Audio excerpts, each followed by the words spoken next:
भाविक आहेत, सेवेकरी आहेत, ज्यांना अनेक समस्या आहेत, त्यांनी एक संकल्प करावा की मी आजपासून 100 दिवसात 100 पाठ स्वामी चरित्र करेन, म्हणजे रोज एक पाठ करेन.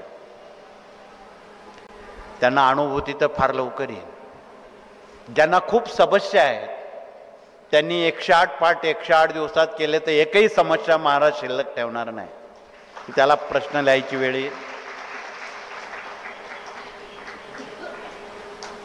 ज्यांनी 100 पाठ सप्तशतीचे 108 केले त्यांच्या कुठल्याही समस्या महाराज शिल्लक ठेवणार नाहीत. मग तो नोकरीचा प्रश्न असेल, विवाहाचा असेल, अपत्याचा असेल, घरकुलांचा असेल किंवा अन्य कुठला असेल, आजारपणाचा असेल. म्हणून इतक्या सोप्या पद्धतीत हे सेवेकऱ्यांचं ग्राम अभियान पोचवण्याला आपणाला एक नामी संधी मिळालेली आहे. आणि शंकराची सेवा ही पूर्ण एक गोळी आहे सगळे आजार बरे करण्याची.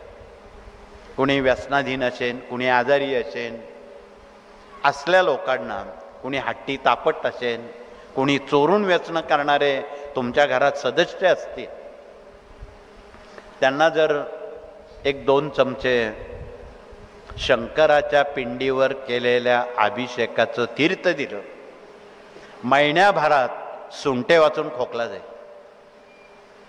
म्हणून या बाबी ज्या आहेत त्या जनतेला आता कोण सांगेन. आणि या जर सांगितल्या गेल्या प्रश्न उत्तराचा बराचसा भार आपला कमी होईल. इथे आभाळ फाटलेलं आहे, ते शिवणार कोण. एवढ्या समस्या मानवाच्या अगणित आहेत. आणि या सर्व समस्या मुक्त जीवन देशाला एक चांगली दिशा मिळण्यासाठी,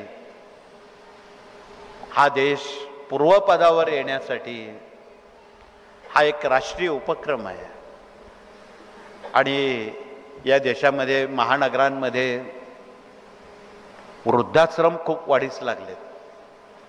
वृद्धाश्रम मुक्त भारत करायचा असेल तर तुम्हाला घराघरात पुंडलिक निर्माण करणं काळाची गरज आहे.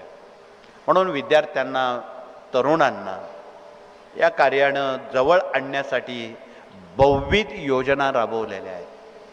त्यांना काही पर्यटक करतात, त्यांनी दुर्गा अभियान करावं. उगत पर्यटक म्हणून काश्मीरसारख्या ठिकाणी जाऊ नये. एवढा महाराष्ट्र मोठा पडलाय, शिवरायांचे 350 किल्ले वाट बघतायत, तिथे साफसफाई केली, त्याचा जीर्णोद्धार पुनर्जीवन केलं. तुम्हाला कुठेही जायची गरज नाही. शिवरायास तुम्हाला सांगतील हिंदवी स्वराज्य टिकवायचं असेल तर याचं पुनरुज्जीवन करा. म्हणून आपणाला या संस्कृतीचं पुनरुज्जीवन करण्यासाठी आपण त्यांचे विचार आत्मसात करणं क्रमप्राप्त आहे.